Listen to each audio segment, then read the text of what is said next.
Bem-vindos todos. Pessoal, então, estamos dentro do segundo módulo de aulas, que é sobre a ordem do universo, né? Vamos ver agora, um pouco mais em detalhe, o que a gente chama de matéria, o que seria essa tal matéria que, unida à forma, estruturaria todas as coisas.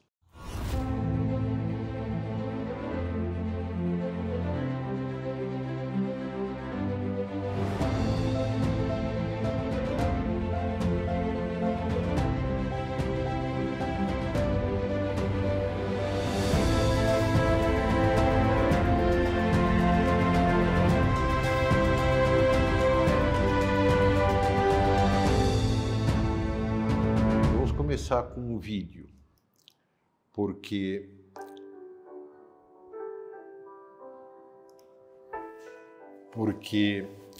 a experiência humana, já durante pelo menos 8, 9 mil anos antes dos filósofos gregos, né, era de fazer objetos de cerâmica, né? Ou seja, plasmar algo que é fácil de mexer, por um lado. Aqui vocês veem um oleiro fazendo um vaso a partir de barro, a partir de argila. E vocês veem a facilidade com que ele molda essa matéria, né, para transformá-la num objeto, para torná-la alguma coisa, né, para fazer dela um ente, né? Claro, na realidade, a própria argila já é um ente, né? Então, aqui estamos apenas remoldando, acrescentando uma nova forma a uma forma que já existia e que fazia esse material útil e interessante para a construção, para fazer vasilhames, coisas que ajudassem a reter coisas. E na antiguidade se usava, a partir desses 8 mil anos de tempo disponível, digamos assim, há uma enorme experiência acumulada em como dar forma às coisas, né? Eu penso que essa atividade foi o que permitiu, ajudou o pessoal, os gregos, os pensadores, né, a realizarem, a fazer esse trabalho todo de distinguir entre forma e matéria, de entender a estrutura da realidade, né? Muito bem. Essa matéria, digamos, o conceito mesmo de matéria, me parece que surgiu das imagens, da visão, da experiência com esse tipo de material. Concretamente, permitindo, digamos, que se tivesse material prévio sobre o qual apoiar o conceito de matéria. Voltando à nossa aula, os primeiros pensadores gregos, inicialmente, o primeiro é Tales de Mileto, né? E ele põe a água como origem de toda a realidade. A água seria, digamos assim, a matéria primária, a arché, como eles dizem, a arqué, como a gente translitera, quer dizer, a coisa primária, a fonte móvel a partir do qual se estruturou toda a realidade. Os pensadores identificaram a terra, né, o ar ou o fogo como a matéria principal que compõe a realidade. E a partir dela, por exemplo, a partir de representações geométricas como vocês veem aqui, né, digamos, apreenderiam os primeiros panoramas gerais, né, da realidade. Então, da mistura do fogo com o ar viria o quente, do fogo com a terra viria o seco, a mistura da terra com a água daria o frio, e a mistura da água com o ar daria o úmido, o molhado. Então, esses esquemas, digamos que são dos pré-socráticos, levaram Aristóteles a formular a teoria das 4 elementos que comporiam a matéria, já num sentido muito mais moderno. Digamos, diz ele que a água, a terra, o ar e o fogo seriam os 4 elementos que comporiam todo o mundo material, né? E, dependendo do grau em que isso aí estivesse presente, né, seria o número seria o número, digamos assim, dos componentes da realidade terrena, né? E isso determinaria também boa parte das propriedades que as coisas têm neste mundo. Agora, da observação do céu, que nós vimos que era extremamente importante já desde muito antigamente também, né? No mínimo, uns 10.000 anos antes de Cristo, né? Essa observação das estrelas, né, leva Aristóteles a postular um 5º elemento, que ele chama de éter, né? E que seria o elemento próprio das coisas indestrutíveis, das coisas que não sofrem mudança, como ao contrário das coisas materiais que observamos aqui na Terra, né? Por isso a ideia de um universo concêntrico, né? Como vocês veem do lado direito da tela aqui, no qual no centro você tem terra, ar, água e um certo fogo em volta, representado por esse círculo laranja. E depois os outros círculos dos planetas e das estrelas imóveis, né? Numa espécie de sistema que já é muito... uma espécie de prefiguração do sistema ptolomaico, que foi o primeiro sistema, digamos, a matematicamente descrever o mundo a partir da Terra, né? O universo todo a partir da Terra. Interessante é que esse tipo de sistemas, por um lado, essa visão aristotélica de que o mundo é formado por 5 elementos básicos, né? É uma visão que é praticamente universal, né? E, ao mesmo tempo, durou durante muito tempo, durou até quase 1600, 1700, né? Quando começa um estudo já de cunho mais científico na química, que vai levar àquela tabela periódica dos elementos que todos conhecemos, que conta com 100 e tantos elementos diversos. Ao passo que os 4 elementos originais, aristotélicos e pré-aristotélicos, são considerados estados da matéria, né? Já não mais elementos da matéria. Aqui vocês têm um diagrama do Leibniz, né, que escreve em 1666, na chamada dissertação sobre a arte das combinações, né? Dissertatio de arte combinatória, né? E que usa ainda exatamente os 3 elementos, os 4 elementos básicos que Aristóteles apontava. Vocês lembram do esquema que vimos no slide anterior, né? Esse esquema aqui também está presente, né, como base.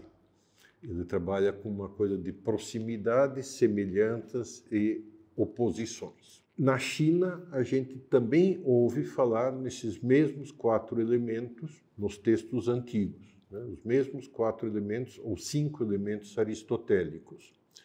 Na África, a gente ouve falar desses mesmos 4 e 5. Por exemplo, um cosmograma da religião Bakongo, de Angola, descreve o mundo físico, o mundo espiritual, como na forma de 4 elementos básicos: Musoni, o ar; Luvemba, a água; Kala, o fogo; e Tukula, a terra.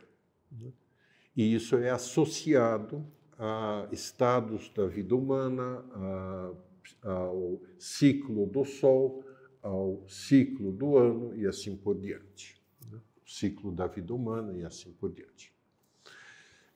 Numa religião, outra religião da Índia, e esses mesmos conceitos vão se repetir também. Aqui é uma religião de um povo específico, né? Os chamados meteístas, e que ao mesmo tempo é uma espécie de parente ou primo pobre do hinduísmo, né? Encontramos exatamente os mesmos 4 elementos, né? Mei, o fogo, Exing, a água, Nungsit, o ar, e Leipak, a terra. E, ao mesmo tempo, o tempo, o espaço, que corresponde ao éter do Aristóteles, e todos eles suportados pela vida, o espírito ou o Deus Pai, o Deus Criador do mundo, né? Que é chamado de Mi. Né? Interessante que o éter é facilmente substituído nessas cosmovisões, nessas visões de mundo, pelo espírito, né? Um espírito entendido de uma maneira, digamos, materialista, como um quinto elemento, como algo adicional, mas o espírito já com algumas características do imaterial, né? Tal como nós já tínhamos visto em Platão. Aliás, em Platão e, sobretudo, em Aristóteles, né, que considera o espírito como o não material. Lembram que cada espírito esgotaria a sua essência, a sua espécie. Muito bem, para Aristóteles, a matéria é princípio de individuação. Lembram que nós vimos a distinção entre universalidade, própria das formas universais, das formas que podem ser aplicadas para uma multidão de indivíduos. A forma humana, a forma de homem hoje, por exemplo, é própria de mais de 8 bilhões de indivíduos, e, ao mesmo tempo, as formas individuais, né? Formas substanciais de cada coisa individual. O grego tende a considerar na forma platônica e na sua arte tende a buscar essas formas universais. Aqui vocês têm 4 estátuas gregas que mostram isso. Quer dizer, não é a representação de um indivíduo, é a representação de uma forma perfeita, de uma forma absoluta, né? De proporções racionais, proporções logicamente estruturadas, que seguem as leis, digamos assim, os princípios básicos que eles já tinham, com uma matemática muito mais limitada do que a nossa, mas que eles já tinham conseguido perceber, a regra áurea, por exemplo, e outras. Então, as estátuas gregas tendem a reproduzir isso, né? A altura e a proporção entre a altura do rosto e a sua largura, proporção entre as diversas partes do corpo. Aqui o discóbulo, o lançador de discos, né? Do Miron, representa exatamente isso, a forma perfeita que o ser humano assumiria ao iniciar um movimento de lançamento, no caso, um movimento atlético, né, que representa essa perfeição. Os romanos, por sua vez, né, são totalmente individualistas, entre aspas, quer dizer, na sua arte procuram retratar o indivíduo, às vezes se diz, com um certo tom de brincadeira, um realismo que chega até às verrugas do rosto, representa todas as imperfeições, como vocês veem nesses bustos, né, que representam rostos com absoluta detalhamento, com absoluta representação também das imperfeições. Rostos que fogem da proporção perfeita, né? Tipos de cabelo, até se vê que as diversas modas em termos de cabelos e da apresentação feminina já havia nessa época, né? Vejam os estilos de cabelo nos diversos quadros aqui, né? Ou seja, que é uma representação das dobras na cara, né? Uma representação até o último detalhe do concreto do indivíduo. E isso é altamente aristotélico, né? É a matéria que, informada por cada coisa, que imprime a individualidade a essa coisa, né? Não é, portanto, digamos, a visão platônica é semelhante a algo fabricado em série, biscoitos, digamos, né? Você tem um cortador que corta aqueles biscoitos sempre na mesma estrutura. O cortador seria a forma perfeita, que dá ao biscoito o formato de um peixe, ou dá o formato de uma elipse, ou dá um formato redondo, ou dá, enfim, qualquer tipo de forma àquele biscoito, né? Então, ele vai lançando coisas em série, né? Para Aristóteles, não, né? A matéria individua, a matéria é o que traz a variedade à coisa. Estritamente, se formos pensar isso, né? Estritamente Aristóteles não está dizendo, quer dizer, o conceito aristotélico de que é a matéria o princípio de individuação, aquilo que faz com que as coisas sejam individuais, hoje em dia, digamos, já é difícil mantê-lo, né? Com o que sabemos sobre o DNA, por exemplo, o DNA seria uma representação, por assim dizer, entre aspas, escrita biologicamente na própria estrutura de cada pessoa. Há variações no DNA e, portanto, há variações na mensagem que o DNA comunica ao indivíduo. O que poderíamos dizer, então, é o seguinte: a essência traz em si, potencialmente, diversas possibilidades de manifestação. Nisto eu estou fugindo de Aristóteles e até de São Tomás. A essência parece hoje, né, apresentar uma série de possibilidades de individuação, e as diversas formas substanciais são essas possibilidades concretizadas. A matéria acresce um elemento a isso, né? Portanto, as essências permitem diversas formas de individualidade e a matéria permite que essa individualidade se concretize num indivíduo concreto. A tendência foi, digamos assim, ao longo da história, evidentemente já entre os gregos, aparecem alguns poucos pensadores que dizem não precisamos das formas, basta a matéria para explicar o mundo real que observamos. Um deles é Demócrito, né? O primeiro que desenvolve a teoria do átomo. Todas as coisas seriam formadas por 4 tipos de átomos diferentes: átomo de terra, átomo de água, átomo de ar, etc. e tal, átomo de fogo, né? Então, todas as coisas seriam formadas por partículas microscópicas disso, não visuais, não acessíveis à visão, né? E se estruturariam dessa forma, né? E, portanto, não precisaríamos da forma para explicar a realidade. O que, por sua vez, falha totalmente para explicar a regularidade da ordem presente na natureza, né? E como as mesmas formas se exprimem em diversos planos de observação da realidade. Então, Demócrito é um dos primeiros materialistas, mas esses sempre são vozes isoladas e que não chegaram a formar um movimento e tal. Os primeiros materialistas ocidentais, né, começaram no Iluminismo. Um dos maiores nomes no campo, digamos, é Hume, David Hume, um filósofo escocês, e um dos principais iluministas, né? Que vocês encontram no canto inferior esquerdo da imagem, né? E, por outro lado, o Ludwig Feuerbach, que cunhou a famosa frase: o homem é aquilo que ele come. Você é o produto daquilo que você comeu, isto é, da matéria que você ingeriu.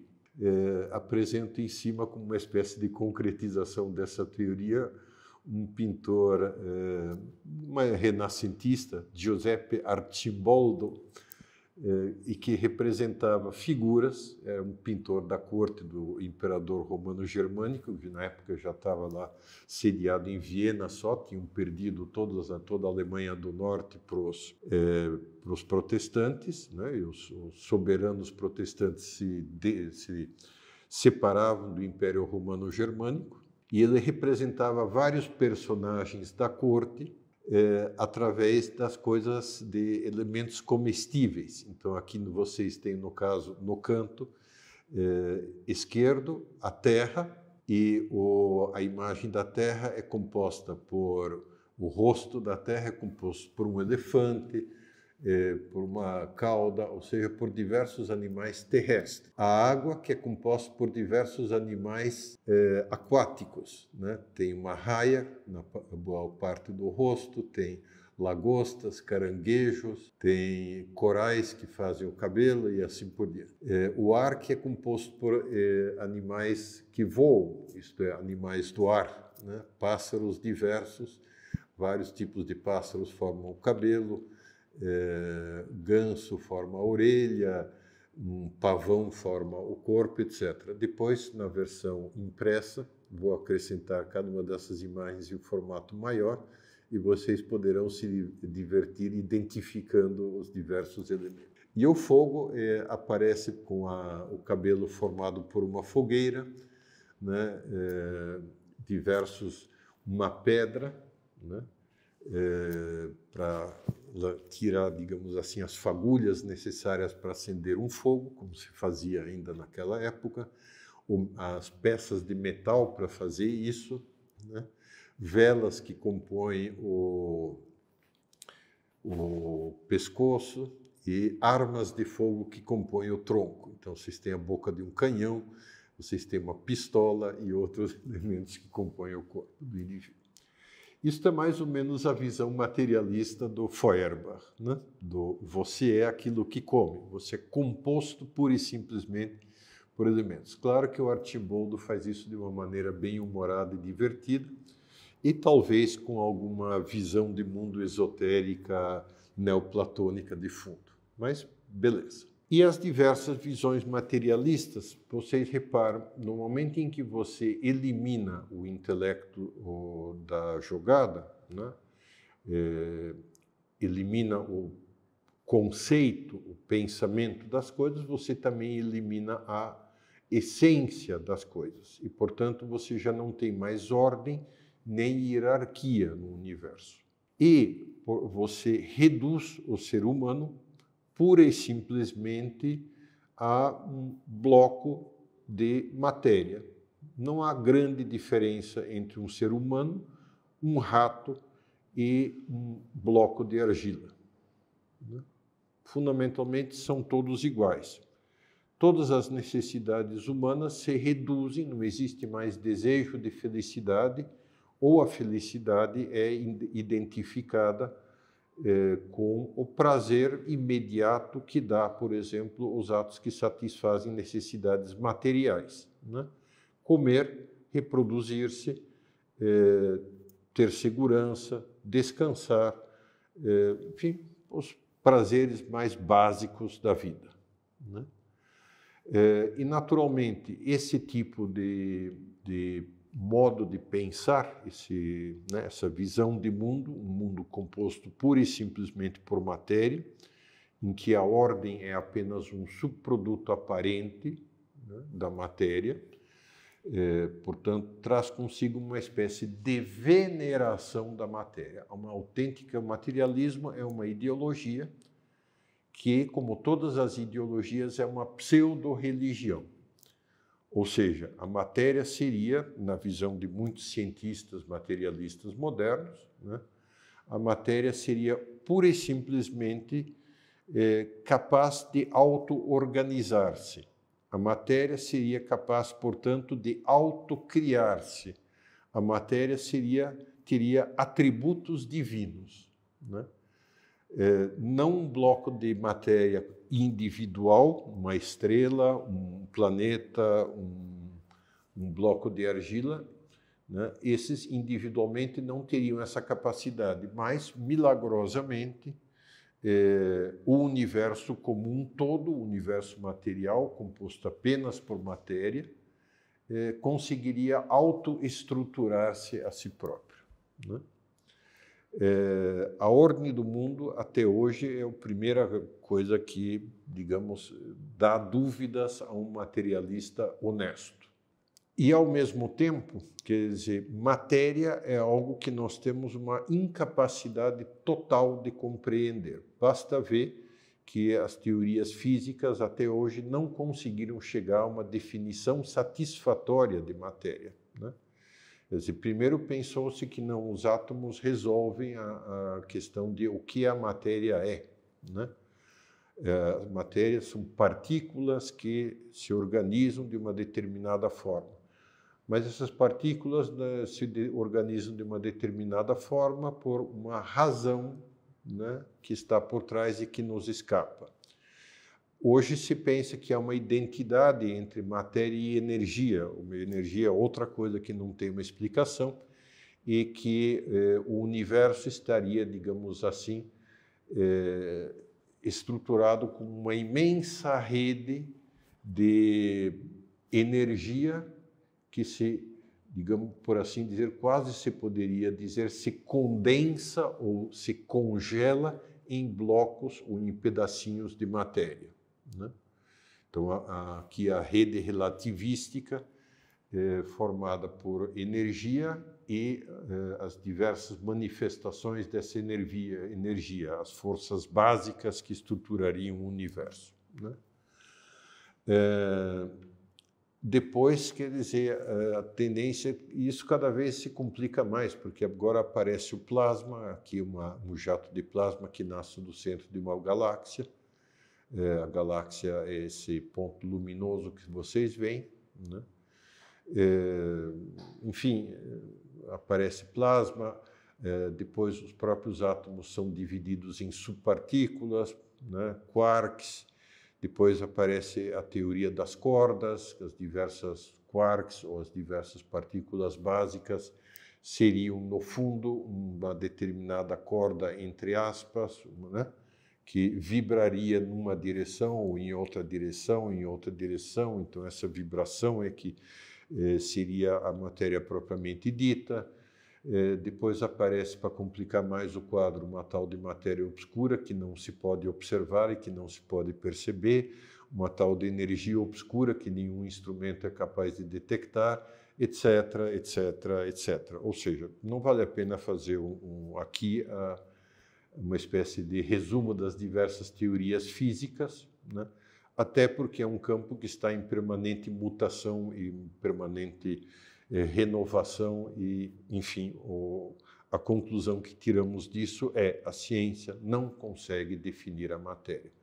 O materialismo não consegue definir-se a si próprio, né?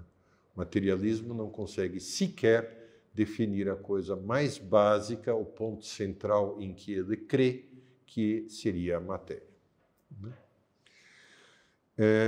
Aristóteles tem uma contraposição, naturalmente. Ele faz a distinção entre matéria informada, ou seja, matéria dotada de forma, que tudo que nós conseguimos detectar de partículas materiais representa. Uma molécula de DNA, uma molécula de proteína, uma molécula de quartzo, né? Ou de qualquer outro material. Quartzo é um material que acompanha a janela, né? Uma matéria que é de quartzo, pura e simplesmente matéria informada. Então, moléculas são matéria informada. Átomos são matéria informada. Quarks, se é que eles são reais, são matéria informada. Tudo isso, portanto, já traz a composição matéria-forma, né? E isso, quer dizer, por trás de tudo isso tem que haver alguma coisa, né? E por isso Aristóteles diz que a matéria informada pressupõe a existência de matéria-prima, ou seja, de uma matéria que não está dotada de forma. E como essa matéria-prima pode dar origem a todas as coisas, essa matéria é pura potência, pura potencialidade de ação. Todas essas teorias da física moderna acabam, na prática, tocando isso. A própria incapacidade de definir a matéria significa que ela não é algo em si, que ela não é real, que ela não existe como tal, como matéria. Ela apenas existe quando tem forma e está presente nas coisas. Matéria, portanto, em si mesma, diz Aristóteles, é pura potência, pura potencialidade, pura capacidade de dar origem a dar alguma coisa sem ser algo em si mesmo. Nessa medida, na medida em que as visões de mundo, as ideologias materialistas da modernidade tentam trazer a matéria para dentro da realidade, essa matéria-prima, elas têm necessariamente que derivar numa espécie de pseudo-religião, de pura fé. Uma fé humana, uma fé tola, uma fé tosca, mas pura fé na existência desse troço que nenhum de nós consegue compreender nem divertir. Por isso que elas assumem esse caráter de pseudo-religiões. Aqui vocês veem uma caricatura do século XIX, né, em que aparece Marx com a revelação do proletariado, né, traduzido nas duas pedras em que está gravada a lei. O Das Kapital, né, o Capital, por um lado, a sua opus magnum, a sua grande obra, né, e o Manifesto Comunista, em que estão escritos e resumidos toda a lei e os profetas, né? E Marx aparece aqui como Moisés, sobre o monte do proletariado, conduzindo as massas em direção à revelação divina. Todas as ideologias que vocês conhecem têm uma espécie de pseudo-teoria da criação, uma espécie de pseudo-teoria do pecado original, que seria, num caso, o roubo original, né, no caso do socialismo, que em outros casos seria o contrário disso, quer dizer, a tentativa de socializar a propriedade. Teria um redentor, Marx ou qualquer formulador dessa teoria, e tem um apocalipse, né, que no caso do Marx é a sociedade socialista, em que o proletariado está, enfim, livre para a posse comum de todas as coisas. Ou seja, quer dizer, vemos que a evolução, que a matéria sofreu uma evolução de pura potencialidade, de algo que não é nada em si mesmo. É interessante observar que o Gênesis, nisto, diz que Deus criou o mundo a partir do nada. É interessante essa observação, que encontramos provavelmente com, no mínimo, 2000 anos de existência, né? Uma afirmação profundamente abstrata, na pena de um autor que agora tem pelo menos 4000 anos antes de nós, né? E esse autor diz: Deus formou o mundo a partir do nada, de uma pura potencialidade que em si mesma não é nada. E disso ela progrediu para se tornar o Deus do mundo moderno, né? Quer do liberalismo, que acha que toda a felicidade humana se resume na posse de bens materiais, né? Quer do comunismo, que acha que a propriedade privada é a fonte de todos os males do mundo, né? Então, é curioso observar essa transformação do nada em Deus para a nossa era. Muito obrigado e até a próxima aula.